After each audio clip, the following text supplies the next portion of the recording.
पिता कर्ज में डूबा है और उसकी मृत्यु हो गई तो उस कर्ज को कौन भरेगा? उसके बच्चों को भरना पड़ेगा, डूबना पड़ेगा उसमें। वो उससे बच नहीं सकते और ये कहकर कि ये कर्ज तो मेरे पिता ने लिया था और मेरा इसमें कोई रोल नहीं है, हम क्यों भरें? तालमेल घालमेल में नहीं फंस रहे हैं, नहीं जा रहे हैं, तो आप एक सामान्य इंसान के रूप में सामान्य तरीके से अपने जीवन को आगे बढ़ा रहे हैं। अगर आप ऐसा सब कर रहे हैं तो आप इन सारी चीज़ों से बचिए।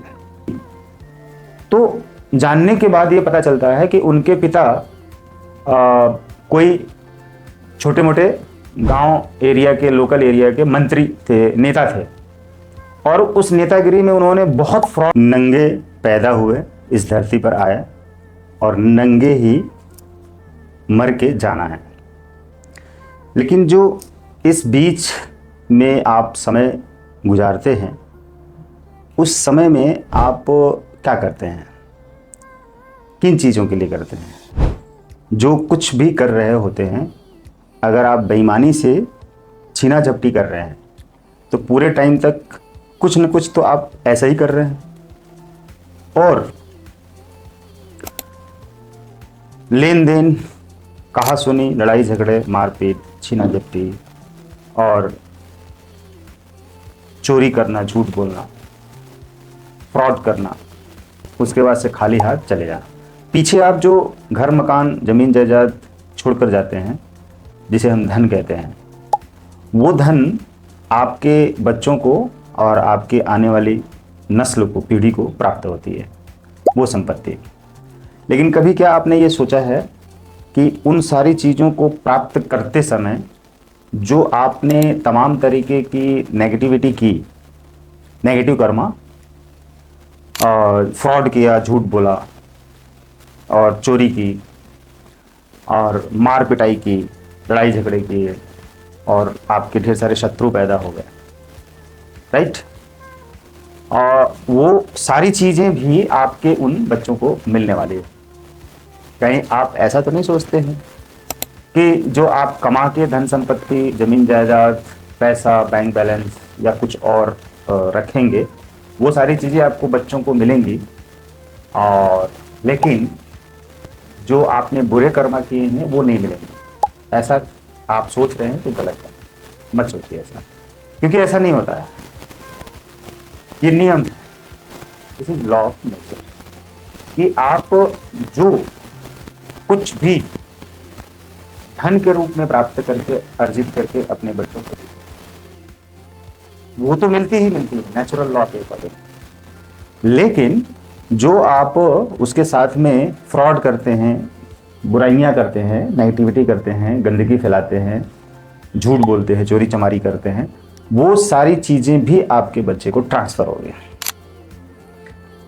ये मत सोचिए कि सिर्फ अच्छी वाली चीजें ही ट्रांसफर होंगी, बुरी वाली चीजें आपकी ट्रांसफर नहीं होंगी। जैसे एक पिता कर्ज में डूबा है और उसकी मृत्यु हो गई तो उस कर्ज को कौन भरेगा? उसके बच्चों को भरना पड़ेगा, डूबना पड़ेगा उसमें।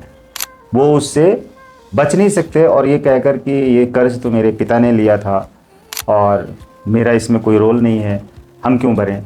तो ऐसा नहीं है, आपको भरना पड़ेगा। और कई पीढ़ियां कर्ज भरती रह जाती हैं। कहानियां आपने बहुत सुनी होंगी, ज़मींदारों की या बैंकों की या कहीं और की। बस आपको भरते रहना है, अन्यथा जो आपकी संपत्ति है कुड़की हो जाएगी। नहीं, अगर संपत्ति है तो आपको गुलाम बना के रखा जाएगा, बंधक बना के रखा जाएगा, आपसे करवाया जाएगा। तो ये जो संपत्ति है, धन दौलत, रुपया पैसा है, वो आपको जीवन भर नचाती है और नाचते नाचते आप एक दिन सीधे हो जाते हैं और चले जाते हैं। तो अब जरा सोच कर देखिए कि 90% लोग ऐसा करते हैं इस समाज के अंदर। और 90% लोग कैसे कैसे तरीके से फ्रॉड करते हैं कि जब आप उसके अंदर जाते हैं तब आपको समझ आता है कि ये तो बड़े बड़े स्कैम हो रहे हैं और वो बहुत तरीके लगाए गए हैं, जाल बिछाए गए हैं जिसमें आपको फंसना है। बहुत ऐसी कंपनियां हैं जो आपको इसी तरह से फंसा ले जाते हैं और बाद में आप लूट कर चले आते हैं, खाली हाथ हो जाते हैं, उनके पास पैसे चले गए। अब हम उन कंपनियों का नाम तो नहीं लेंगे, लेकिन आप खुद सोचिए, समझिए, सोशल मीडिया का ज़माना है, जानिए, जागरूक होइए कि आपको अपनी मेहनत की कमाई कहाँ लगानी। आप सही हैं, ईमानदार हैं, सच्चे हैं और अच्छे से पैसे कमा रहे हैं अपना परिवार चलाने के लिए, बहुत दंड फंद और तालमेल घालमेल में नहीं फंस रहे हैं, नहीं जा रहे हैं, तो आप एक सामान्य इंसान के रूप में सामान्य तरीके से अपने जीवन को आगे बढ़ा रहे हैं। अगर आप ऐसा सब कर रहे हैं तो आप इन सारी चीज़ों से बचिए। सच्चे इंसान के रूप में आप आगे बढ़ रहे हैं तो धीरे धीरे ही आप बढ़ेंगे, आराम से बढ़ेंगे, बस चुपचाप आगे बढ़िए। जितना कमाइए उतने में ही कुछ बचाकर खर्च करिए ज़रूरी चीज़ों में। लोन, कर्ज और ज़्यादा तेज़ी से आगे बढ़ने की सोच में आप ज़्यादा गंवा देंगे, ज़्यादा फंसा देंगे, खुद फंस जाएंगे, अपने परिवार के लोगों को भी फंसा देंगे। तो ज़्यादा के चक्कर मत पड़िए, थोड़ा थोड़ा थोड़ा थोड़ा करिए और ज़्यादा हो जाएगा। ज़्यादा के चक्कर में पड़ने का मतलब ये है कि आप सच्चाई से ज़्यादा के चक्कर में पड़िए, अच्छाई से, ईमानदारी से और शांति से, शीघ्रता से नहीं। शीघ्रता से करेंगे तो सोचेंगे कि 1 महीने में या 1 साल में डबल करने वाली कंपनी आई है, उसमें आपने इन्वेस्ट किया, सब कुछ उठा के लगा दिया और वो डूब गया। फिर आप रोएंगे कि आपका सब कुछ जमा पूंजी चला गया, अब कुछ नहीं, अब क्या करेंगे। अब इन अवस्थाओं में अगर आप सही मायने में ज़्यादा बनाते हैं, ज़्यादा धन कमाते हैं, तो लड़ झगड़ के नहीं, फ्रॉड करके नहीं, झूठ चोरी बेईमानी करके नहीं, स्कैम करके नहीं, किसी और का लूट कर नहीं, ये सब मत करिए। ये सब अगर आपने किया तो याद रखिए, यकीन मानिए कि आपके साथ साथ आपकी आने वाली नस्लें बर्बाद हो जाएंगी, उनका विनाश हो जाएगा। आप तो बर्बाद होंगे ही होंगे। हो सकता है कि आप इस स्कैम के चक्कर में मारे जाएं, षड्यंत्र में मारे जाएं, आपके शत्रु आपको मार डालें, घेर कर बंदूक से रोड के ऊपर मार दें दिन दहाड़े, और आप तो मर गए। लेकिन आपके बच्चों का क्या होगा, कभी आपने सोचा है? मैं आपको बताना चाहता हूँ, एक मुझे स्टोरी याद आ रही है, मतलब एक रियल कहानी, स्टोरी नहीं, रियल घटना। एक करीब 32 से 35 साल की महिला हमारे पास आती है हीलिंग कराने के लिए, बहुत परेशान, दूसरे सिटी से, हमारे सिटी में।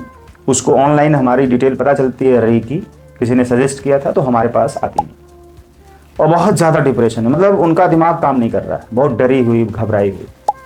मैंने उनकी काउंसलिंग की, प्रोटेक्शन शील्ड बनाया, क्लिंच किया, फिर डिपॉजिट उन्होंने कर लिया। और जब हमने उनका काउंसलिंग किया तो पाया कि आज उनकी जेब में 1 भी रुपए नहीं है और उनकी बेटी और उनका पति बस नॉर्मल है और परेशान है।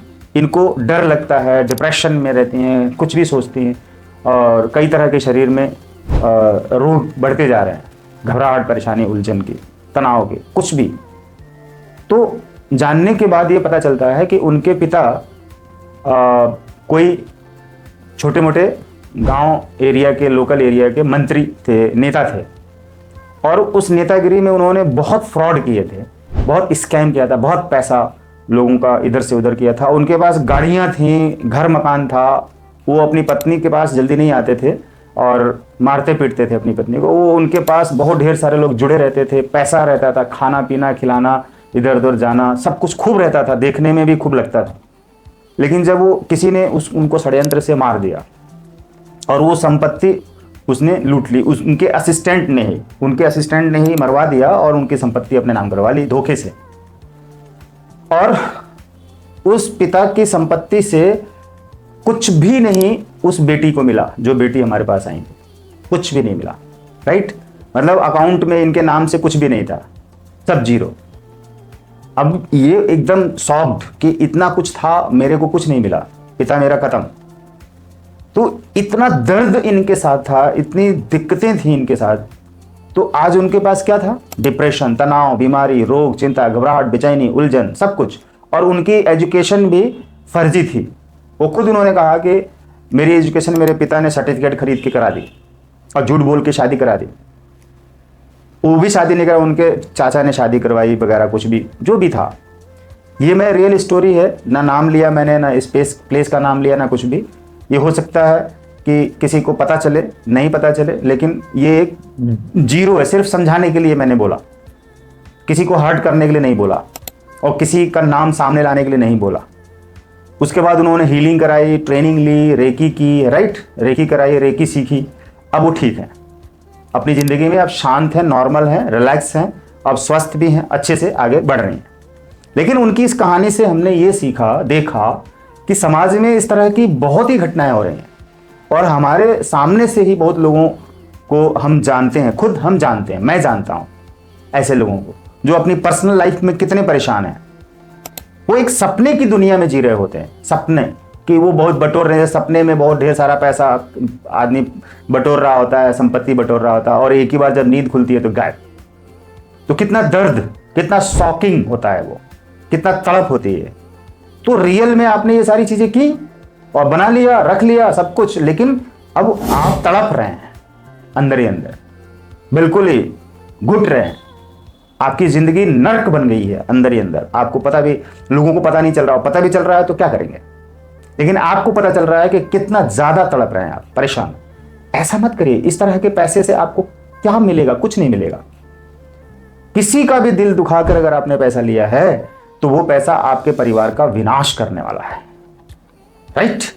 तो ये सब मत करिए, मेरी सलाह मानिए, शांत चुप रहिए और कम खाइए, कम कमाइए, कम खर्च करिए, कम पहनिए, कम बोलिए, कम सोचिए, लेकिन अच्छा ईमानदारी से करके बड़ा बनिए, वो अच्छी बात है।